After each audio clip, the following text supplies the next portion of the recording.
الحمد لله رب العالمين والصلاة والسلام على رسوله الأمين وعلى آله وصحبه أجمعين إلى يوم الدين أما بعد فأعوذ بالله من الشيطان الرجيم بسم الله الرحمن الرحيم شهر رمضان الذي أنزل فيه القرآن هدى للناس وبينات من الهدى والفرقان فمن شهد منكم الشهر فليصمه ومن كان مريضا أو على سفر فعدة من أيام أخر يريد الله بكم اليسر ولا يريد بكم العسر ولتكملوا العدة ولتكبروا الله على ما هداكم ولعلكم تشكرون.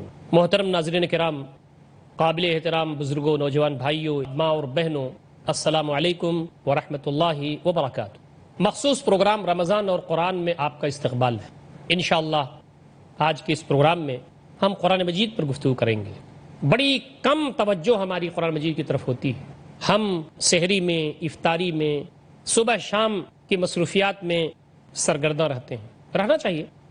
روزہ رکھ کر کے ہم اس کے آداب، اس کی شرائط اور اس کی ساری چیزوں کی پاسداری کرتے ہیں، لحاظ کرتے ہیں. یہ بھی ہونا چاہیے.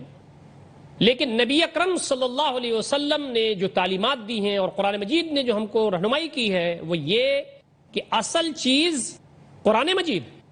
اب آپ دیکھیں کہ ارشاد ہوتا ہے شہر رمضان الذی انزل فیہ القرآن. یہ رمضان کا وہ مہینہ ہے جس میں قرآن نازل کیا گیا. ہدی للناس، یہ لوگوں کے لیے سراپا ہدایت ہے. وبینات من الہدی، اور ہدایت کی واضح نشانیاں اس میں موجود ہیں. والفرقان، اور حق اور باطل میں تمیز کرنے والی چیز ہے قرآن مجید. اور آخر میں یہ بات کہی گئی ہے لتکملوا العدہ، تاکہ تم یہ شمار کرو، یہ 29 اور 30 یہ پورے مہینے تم اس کی عظمت کا خیال رکھو اور اس کو شمار کر کے اس میں اللہ تعالیٰ کی بندگی اور عبادت کو بجا لاؤ. وَلِتُكَبِّرُوا اللَّهَ عَلَى مَا هَدَاكُمْ وَلَعَلَّكُمْ تَشْكُرُونَ، اور تاکہ تم کبریائی بیان کرو، اللہ تعالیٰ کی بزرگی بیان کرو، اللہ تعالیٰ کی فضیلت بیان کرو، اللہ رب العزت کی تصویر و تحلیل اور اس کی کبریائی بیان کرو اس ہدایت پر جو اس نے تم کو دی، قرآن مجید پر. عظیم الشان ہے یہ قرآن مجید، اس پر اللہ تعالیٰ کی کبریائی ہمیں بلند کرنا ہے. وَلَعَلَّكُمْ تَشْكُرُونَ، شاید کہ اس روش سے اور اس کے ذریعے تم اللہ تعالیٰ کا شکر ادا کر سکو. محترم ناظرین کرام، قرآن مجید اللہ رب العزت کی عظیم الشان نعمت ہے. قرآن مجید اللہ رب العزت کا عظیم فضل ہے. قرآن مجید اللہ رب العزت کی وہ نعمت ہے کہ اس سے بڑی کوئی اور نعمت بندوں کو اللہ تعالیٰ کی طرف سے حاصل نہیں. قرآن مجید نبی اکرم صلی اللہ علیہ وسلم کا سب سے بڑا معجزہ اور المعجزہ الخالدہ ہے، ہمیشہ رہنے والا معجزہ. قرآن مجید کیا ہے، اس کے کانٹینٹس کیا ہیں، اس کی تعلیمات کیا ہیں، اس میں اللہ رب العزت چاہتا کیا ہے، فرماتا کیا ہے، کیا چاہا ہے اس نے اپنے بندوں سے، اس کا مطالبہ کیا ہے اپنے بندوں سے، ہمیں قرآن مجید کے ساتھ کیا رویہ اپنانا چاہیے، قرآن مجید کے حقوق ہمارے اوپر کیا ہیں. یہ وہ سارے عناوین ہیں کہ اگر ہم نے اس پر غور نہیں کیا اور رمضان کو ہم نے ایسے گزارا، روزے ہم نے رکھے، اہتمام کیا، تو پورا رمضان گویا ہم نے ٹھیک سے نہیں گزارا. سب سے بڑا کردار اور سب سے مین کردار اگر اس رمضان میں ہے تو وہ قرآن مجید کا ہے. بعض صحابہ کرام کے بارے میں تو یہ آتا ہے کہ وہ رمضان آنے سے پہلے اپنی جو عبادات اور اطاعات کی جو ان کی فہرست تھی اس کو شارٹ لسٹ کرتے تھے اور قرآن مجید کی طرف زیادہ یکسو ہو جاتے تھے، اس کے پڑھنے کے لیے، اس کے سمجھنے کے لیے، اپنی زندگیوں میں قرآن مجید کو ریوائز کرنے کے لیے. جو اور ان کی سرگرمیاں ہوتی تھی اللہ رب العزت کے بارگاہ میں اطاعت اور فرمانبرداری کے حوالے سے، اس کو وہ شارٹ لسٹ کر لیتے تھے تھوڑا، اور قرآن مجید کے سلسلے میں یکسو ہو جاتے تھے. بعض صحابہ کے بارے میں تو یہ آتا ہے کہ قرآن مجید کو اتنا وارفتگی کے ساتھ وہ پڑھتے تھے کہ زیادہ سے زیادہ اس کو پڑھنا، زیادہ سے زیادہ اس کو سمجھنا، زیادہ سے زیادہ اس سے ان کا اٹیچمنٹ ایسا ہو کہ وہ نبی اکرم صلی اللہ علیہ وسلم سے اجازت مانگتے تھے کہ ان کو خصوصی اجازت دے دیں کہ قرآن مجید کو اتنے دنوں میں وہ ختم کریں. نبی اکرم صلی اللہ علیہ وسلم ان کا جو والہانہ انداز دیکھتے تھے صحابہ کرام کا، نیکیوں میں بڑھنے کی جو طرف دیکھتے تھے، تو آپ صلی اللہ علیہ وسلم ان کو باؤنڈیشن بتاتے تھے کہ بھئی اس سے زیادہ نہیں ہو سکتا، اتنا ہو سکتا اس سے زیادہ مت کرو، اس لیے کہ تمہارے اپنے جسم کا بھی حق ہے، تمہاری بیوی کا بھی حق ہے، تمہارے اور لوگوں کا بھی حق ہے، اور بھی مخلوق کا بھی حق ہے۔ تو نبی اکرم صلی اللہ علیہ وسلم نے ان کو ایک حد تک اجازت دی۔ ہم انشاءاللہ تفصیل کے ساتھ قرآن مجید کے بارے میں بات کریں گے، اس سے ہمارا تعلق کیسا ہونا چاہیے۔ قرآن مجید کے بارے میں قرآن مجید خود ایک جگہ بیان کرتا ہے، اللہ رب العزت کا ارشاد ہے، یا ایھا الناس قد جاءتکم موعظۃ من ربکم وشفاء لما فی الصدور وہدی ورحمۃ للمؤمنین قل بفضل اللہ وبرحمتہ فبذلک فلیفرحوا ھو خیر مما یجمعون۔ اے لوگو، تمہارے پاس نصیحت آ گئی ہے۔ قرآن مجید موعظہ ہے، قرآن مجید نصیحت ہے، اللہ رب العزت کی جانب سے بندوں کے لیے نصیحت ہے۔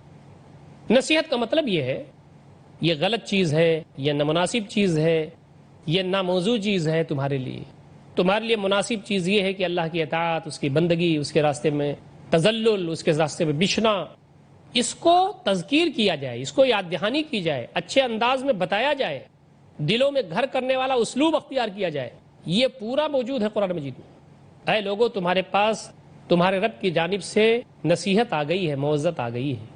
اور کیا کہا گیا قرآن مجید کو؟ وہ شفاء لما فی الصدور، دل کے اندر جو بیماریاں ہیں اس کا شفا اس میں موجود ہے۔ دل کے اندر کیا بیماریاں ہیں؟ دل کے اندر کفر ہے، دل کے اندر شرک ہے، دل کے اندر گمراہی ہے، دل کے اندر ضلالت ہے، دل کے اندر بخالت ہے، دل کے اندر شح ہے، دل کے اندر دنیا کی محبت ہے، دل کے اندر اللہ اور اس کے رسول صلی اللہ علیہ وسلم کی وہ محبت نہیں جیسا ہونا چاہیے، دل کے اندر دنیا کے جو خزف ریزے ہیں وہ دل کو کھینچتے ہیں۔ بہت ساری بیماریاں دلوں کے اندر موجود ہیں۔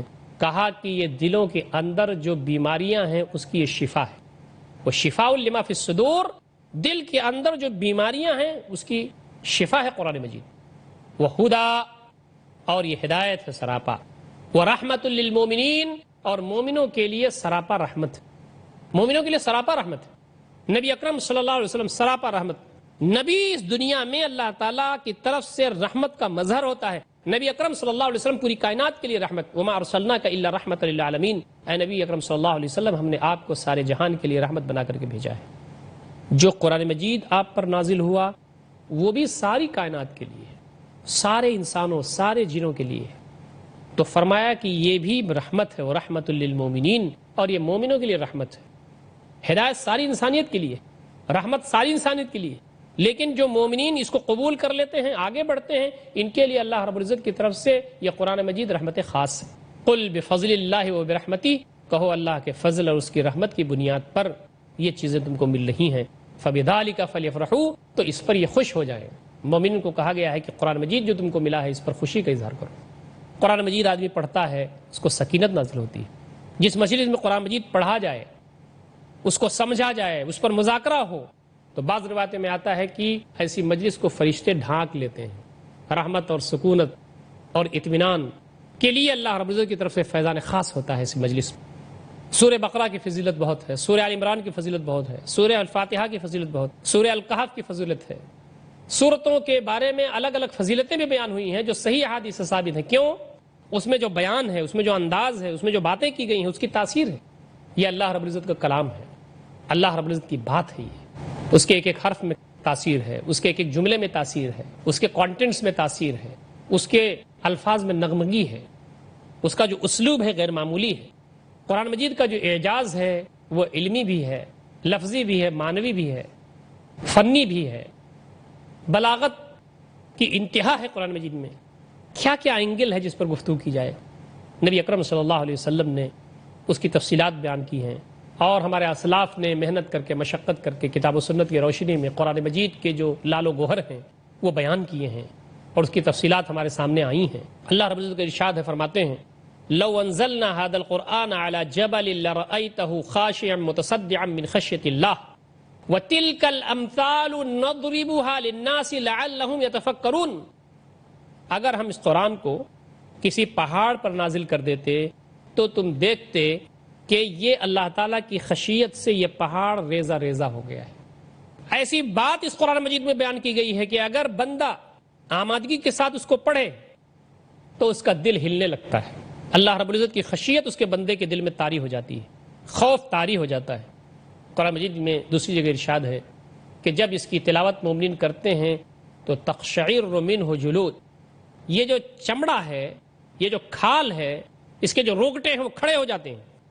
تو پہاڑ کتنا سخت ہے، اگر ہم نے اس کو پہاڑ پر نازل کیا ہوتا تو اس کے اثر سے، اس کے احساس سے، اس کے ادراک سے یہ پہاڑ بھی ریزہ ریزہ ہو جاتا ڈر کی وجہ سے۔ یہ مثال اللہ رب العزت نے اس لیے دی ہے کہ اے انسان، جب قرآن مجید تو پڑھ رہا ہو تو تیرے اندر بھی خوف خدا اور خشیت الہی پیدا ہونا چاہیے، خوف پیدا ہونا چاہیے، ڈر پیدا ہونا چاہیے، اس کا جو اثر ہے وہ قبول کرنا چاہیے۔ قرآن مجید کی جو تاثیر ہے وہ تمہارے قلب و ذہن پر چھا جانی چاہیے۔ اللہ تعالیٰ کی خشیت سے ریزہ ریزہ پہاڑ ہو گیا ہے، یہ بات کہی جا رہی ہے۔ اللہ کی خشیت غیر معمولی چیز ہے۔ آدمی کے اندر، ہمارے اندر اللہ کی خشیت قرآن مجید کے پڑھنے سے آنی چاہیے، یہ اس کا سب سے بڑا آؤٹ پٹ ہے۔ محترم ناظرین کرام، قرآن مجید پر گفتگو کا سلسلہ انشاءاللہ جاری رہے گا۔ وقت ہو گیا ہے ایک چھوٹے سے وقفے کا، انشاءاللہ وقفے کے بعد ہم پھر حاضر خدمت ہوتے ہیں۔ والسلام علیکم ورحمۃ اللہ وبرکاتہ۔ بسم اللہ الرحمن الرحیم۔ محترم ناظرین کرام، ہم وقفے کے بعد پھر حاضر خدمت ہیں۔ قرآن مجید پر گفتگو چل رہی تھی۔ اللہ رب العزت کا ارشاد ہے، فرماتے ہیں لو انزلنا هذا القرآن على جبل لرأيته خاشعا متصدعا من خشية الله وتلك الامثال نضربها للناس لعلهم يتفكرون۔ اگر ہم اس قرآن کو کسی پہاڑ پر نازل کر دیتے تو تم دیکھتے کہ یہ اللہ تعالیٰ کی خشیت سے یہ پہاڑ ریزہ ریزہ ہو گیا ہے۔ ایسی بات اس قرآن مجید میں بیان کی گئی ہے کہ اگر بندہ آمادگی کے ساتھ اس کو پڑھے تو اس کا دل ہلنے لگتا ہے۔ اللہ رب العزت کی خشیت اس کے بندے کے دل میں طاری ہو جاتی ہے، خوف طاری ہو جاتا ہے۔ قرآن مجید میں دوسری جگہ ارشاد ہے کہ جب اس کی تلاوت مومنین کرتے ہیں تو تقشعر منہ جلود، یہ جو چمڑا ہے، یہ جو کھال ہے، اس کے جو روگٹے ہیں وہ کھڑے ہو جاتے ہیں۔ تو پہاڑ کتنا سخت ہے، اگر ہم نے اس کو پہاڑ پر نازل کیا ہوتا تو اس کے اثر سے، اس کے احساس سے، اس کے ادراک سے یہ پہاڑ بھی ریزہ ریزہ ہو جاتا ڈر کی وجہ سے۔ یہ مثال اللہ رب العزت نے اس لیے دی ہے کہ اے انسان، جب قرآن مجید تو پڑھ رہا ہو تو تیرے اندر بھی خوف خدا اور خشیت الہی پیدا ہونا چاہیے، خوف پیدا ہونا چاہیے، ڈر پیدا ہونا چاہیے، اس کا جو اثر ہے وہ قبول کرنا چاہیے۔ قرآن مجید کی جو تاثیر ہے وہ تمہارے قلب و ذہن پر چھا جانی چاہیے۔ اللہ تعالیٰ کی خشیت سے ریزہ ریزہ پہاڑ ہو گیا ہے، یہ بات کہی جا رہی ہے۔ اللہ کی خشیت غیر معمولی چیز ہے۔ آدمی کے اندر، ہمارے اندر اللہ کی خشیت قرآن مجید کے پڑھنے سے آنی چاہیے، یہ اس کا سب سے بڑا آؤٹ پٹ ہے اور اس کا سب سے بڑا نتیجہ ہے۔ آگے کہا وَتِلْكَ الْأَمْثَالُ نَضْرِبُهَا لِلنَّاسِ، یہ مثالیں ہم لوگوں کے لیے اس لیے بیان کرتے ہیں لَعَلَّهُمْ يَتَفَكَّرُونَ، تاکہ وہ غور و فکر کر سکیں۔ قرآن مجید غور و فکر کے لیے آیا ہوا ہے، سوچنے کے لیے، سمجھنے کے لیے، غور کرنے کے لیے، احتساب کرنے کے لیے، جائزہ لینے کے لیے، اپنی زندگیوں کا رخ متعین کرنے کے لیے، زندگیوں کو آلائشوں سے پاک کرنے کے لیے یہ قرآن مجید آیا ہوا۔ ایسی تھوڑی ہے۔ قرآن مجید کا ایک معجزہ یہ ہے کہ نبی اکرم صلی اللہ علیہ وسلم پر یہ معجزہ نازل ہوا، معجزہ خالدہ، ہمیشہ رہنے والا ہے۔ پوری دنیا کے لوگ آزما سکتے ہیں کہ قرآن مجید کی عظمت کیا ہے، قرآن مجید کیا اتھینٹک ہے کہ نہیں، قرآن مجید اللہ رب العزت کی طرف سے نازل ہوا ہے کہ نہیں، وغیرہ وغیرہ۔ یہ رہتی دنیا تک اللہ رب العزت کی طرف سے محفوظ ہے۔ نبی اکرم صلی اللہ علیہ وسلم کا معجزہ، سارے انبیاء کو جو معجزات ملے وہ پارٹ ٹائم بینگ تھے۔ حضرت موسیٰ علیہ السلام کو جو معجزہ ملا، حضرت عیسیٰ علیہ السلام کو جو معجزہ ملا، ان کی زندگی تک تھا۔ اور بھی انبیاء کو جو معجزات ملے ان کی زندگی تک تھے۔ نبی اکرم صلی اللہ علیہ وسلم کو معجزات بہت سارے ملے جو ان کی زندگی تک تھے، لیکن یہ قرآن مجید کا جو معجزہ آپ کو ملا یہ معجزہ خالدہ ہے، ہمیشہ رہنے والا، رہتی دنیا تک رہنے والا یہ معجزہ ہے۔ قرآن مجید میں ارشاد ہوتا ہے انا نحن نزلنا الذکر وانا لہ لحافظون، انا نحن نزلنا الذکر، ہم نے ذکر کو نازل کیا ہے۔ قرآن مجید کو ذکر بھی کہا گیا ہے۔ ذکر کا مطلب یاد دہانی، نصیحت، اچھی چیزوں کی طرف لوگوں کو توجہ دلانا، ذکر، یاد دہانی۔ ہم نے نازل کیا ہے ذکر کو، یعنی قرآن کو ہم نے نازل کیا۔ اللہ رب العزت فرماتے ہیں وَإِنَّا لَهُ لَحَافِظُونَ، اور ہم ہی اس کی حفاظت کریں گے۔ حفاظت ہمارے ذمہ ہے۔ میں نے یہ بات کسی موقع پر آپ کے سامنے کہی ہے کہ بہت سارے لوگوں نے یہ کوشش کی کہ اس قرآن مجید میں کچھ رد و بدل کر دیں، اس میں کچھ تبدیلی کر دیں، اس میں کچھ تحریف کر دیں، اس میں کچھ گھٹا دیں، اس میں کچھ بڑھا دیں، نہیں کر سکے۔ کیوں؟ اس کی ذمہ داری اللہ رب العزت نے لے لی۔ نبی اکرم صلی اللہ علیہ وسلم سے پہلے جو انبیاء آئے اور ان کو جو صحیفے دیے گئے، ان کو جو کتابیں دی گئیں، شاطر انسان نے اپنے مفادات کے لیے اس میں تبدیلی کی۔ اللہ کے نیک بندے اللہ تعالیٰ کی کتاب کی روشنی میں اپنی زندگی کو گزارنے کی کوشش کرتے ہیں اور گزارتے ہیں۔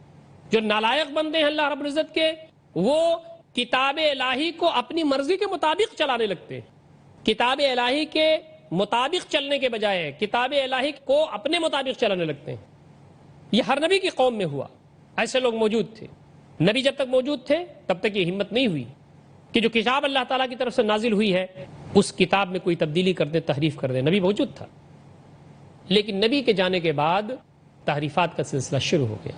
یہ زبور کے ساتھ ہوا، یہ توریت کے ساتھ ہوا، یہ انجیل کے ساتھ ہوا، وہ اپنی جگہ ایتھنٹک نہیں ہے۔ نبی اکرم صلی اللہ علیہ وسلم کے جانے کے بعد آپ صلی اللہ علیہ وسلم کے نیک بندے قرآن مجید کے مطابق اپنی زندگیوں کو ڈھالتے رہیں گے، اپنی زندگیاں گزارتے رہیں گے، اللہ تعالیٰ کی خوشنودی حاصل کرنے کی تمنا لیے ہوئی عمل کرتے رہیں گے، دعائیں کرتے رہیں گے، یہ کام رہے گا۔ لیکن اللہ تعالیٰ کے نالائق بندے کوشش میں تھے اور ہیں کہ قرآن مجید میں تحریف کر دیں، قرآن مجید کو مٹا دیں، قرآن مجید میں ہیرا پھیری کر دیں۔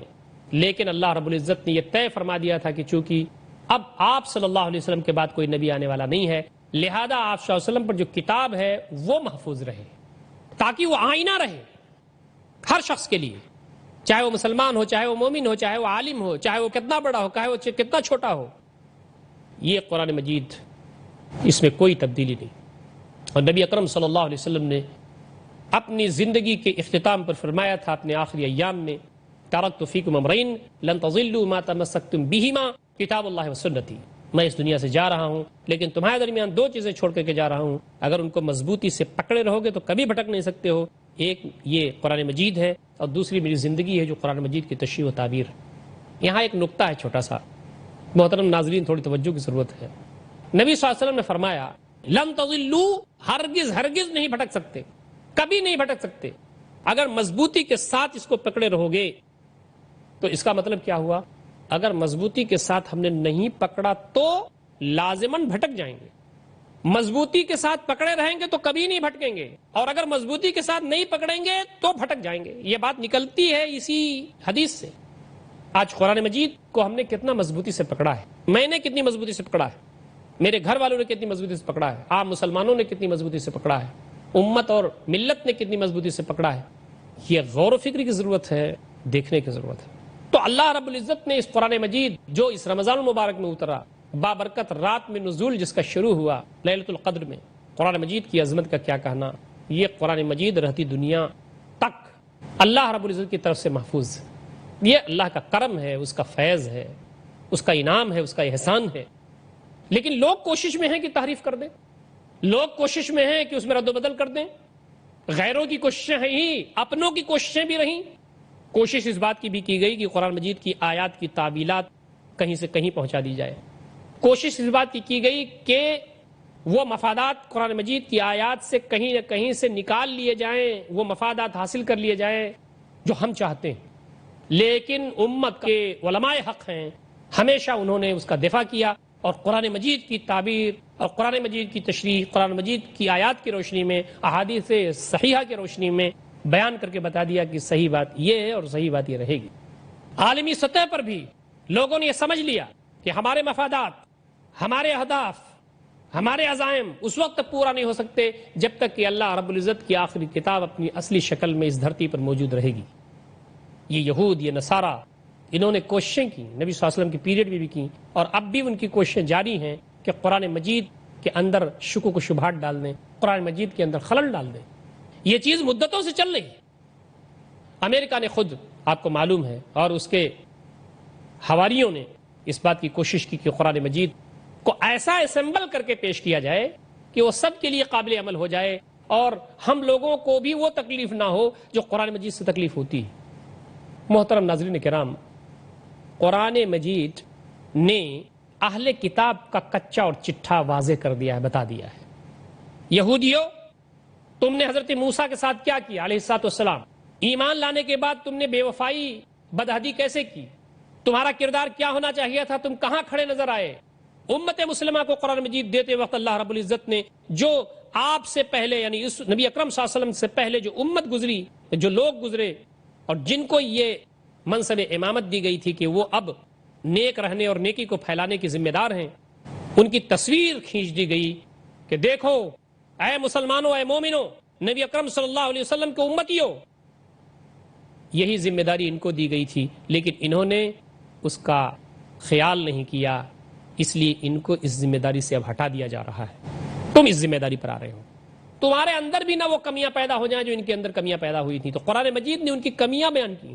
یا بنی اسرائیل اذکروا نعمتی التی انعمت علیکم واوفوا بعہدی اوف بعہدکم وایایا فرہبون، اے بنی اسرائیل تم میری ان نعمتوں کو یاد کرو جو میں نے تمہارے اوپر کی ہیں، میرا وعدہ پورا کرو تو میں تمہارا وعدہ پورا کروں گا۔ نبی کی اولاد ہو جانے سے، نبی کے خاندان میں پیدا ہو جانے سے کسی کو رتبہ نہیں ملتا، جنت نہیں ملتی جب تک کہ اللہ تعالیٰ کا وعدہ نہ وہ پورا کرے، اللہ تعالیٰ کا کام نہ کرے۔ بات صاف کر دی گئی ہے۔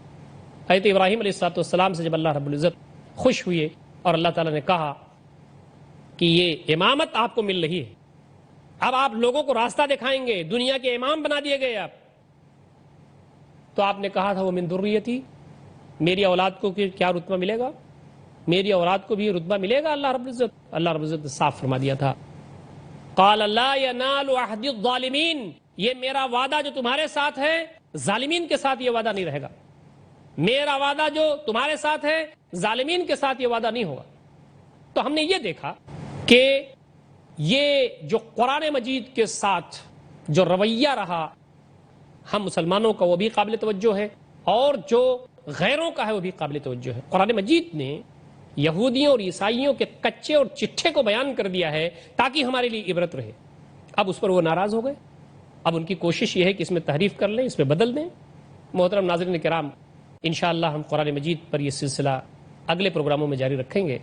اقول قولی ھذا استغفر اللہ لی ولکم اجمعین واستغفروہ انہ الغفور الرحیم وآخر دعوانا ان الحمد للہ رب العالمین والسلام علیکم ورحمۃ اللہ وبرکاتہ۔